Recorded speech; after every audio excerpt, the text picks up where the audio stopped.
Hello, fellow teachers. I wanted to take a couple of minutes to review some of the essential concepts from yesterday's class so you can access this video over the next 2 weeks.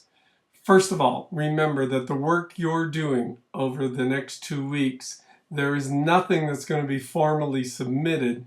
You're going to bring hard copies or electronic copies of your work to class.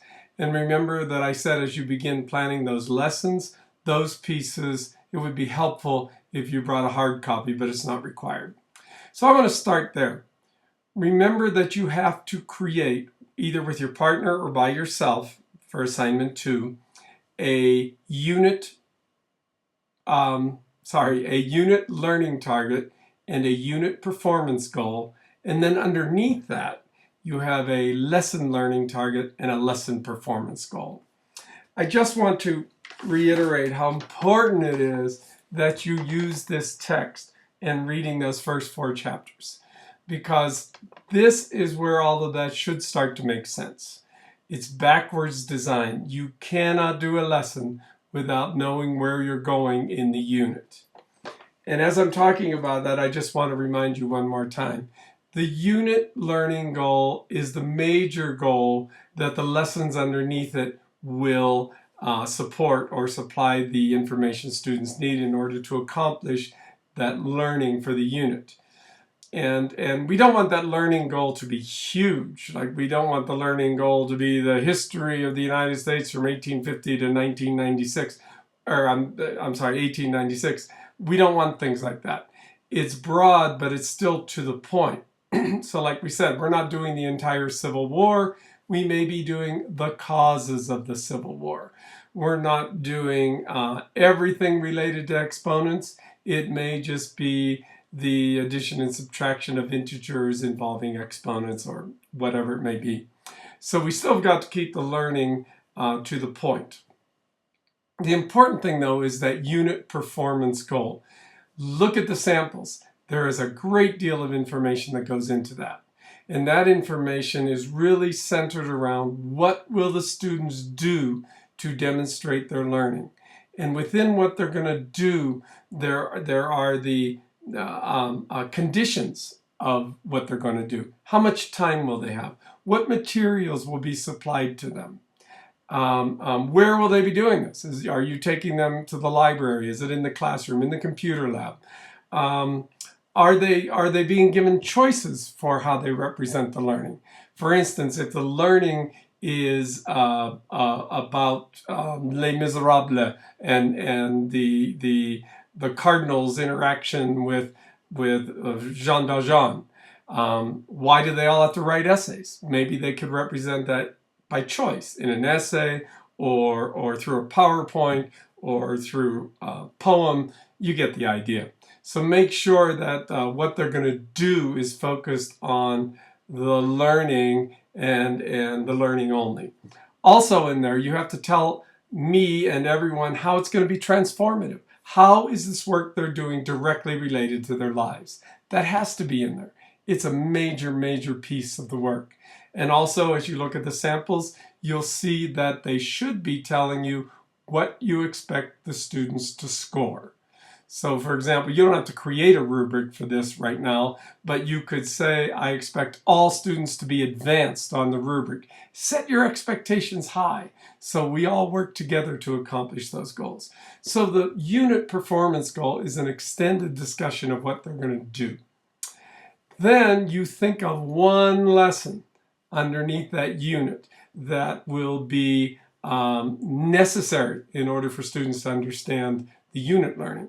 You keep that lesson learning target narrow, something that can be accomplished in one lesson. And then the performance for the lesson is what will you collect at the end of that lesson that will offer data as to whether the students were successful or not. So think about those things. Please look at the examples. It's extremely important that you use those when you're doing this work for our next face-to-face session.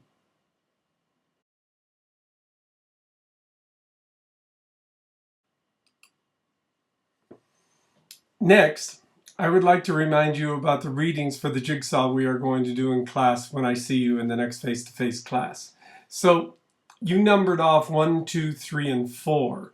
And you can look in the syllabus, you can look in the modules in Module 3, and those assignments are there.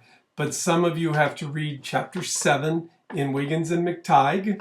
Some of you have to read chapters in the 7 strategies, and some of you have to read Chapter 3 in Just Right Challenge. No one else is reading those chapters but you right now, so everyone's relying on you to come prepared because you are going to have to teach the others about those chapters. So please do that reading and be prepared. The other thing is, when you're doing that reading, do some deep thinking about that reading. I mean, underline, highlight. If you don't like to do that in your books, then make notes on the side. That's going to be very, very important that you're looking for the key, the essential elements in that reading to be shared with others.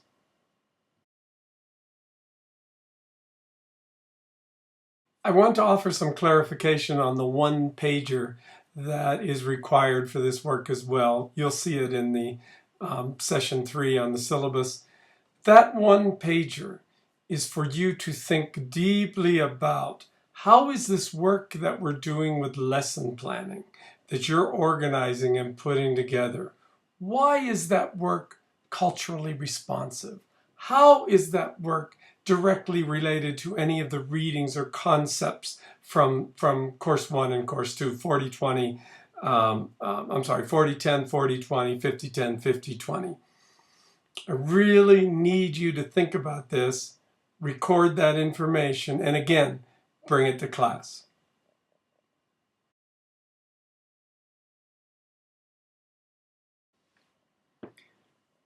Finally, I would like to talk to you a little bit about Assignment 1.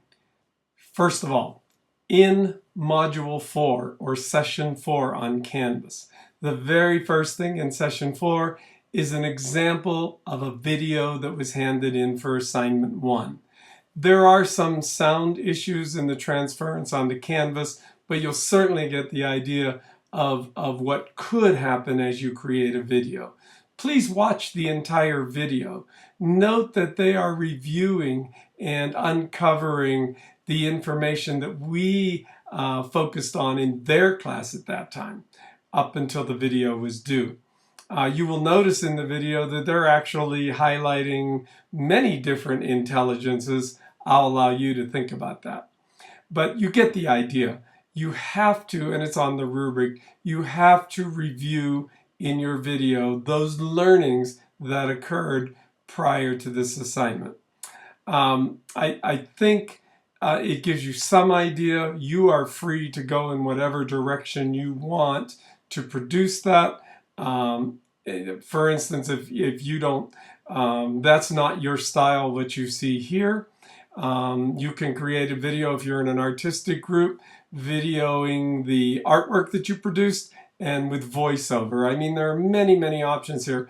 One group who we unfortunately lost their video did an extended rap. And the rap song was uncovering the information, and I really apologize for losing that. I wish I could access it. But this will give you some idea of Assignment 1. So it is definitely time to be talking with your other group members about how you want to do this. But first, review that video and also review the rubric that you can find in Canvas under Essential Documents or Important Documents. You'll find it there. Thank you very much.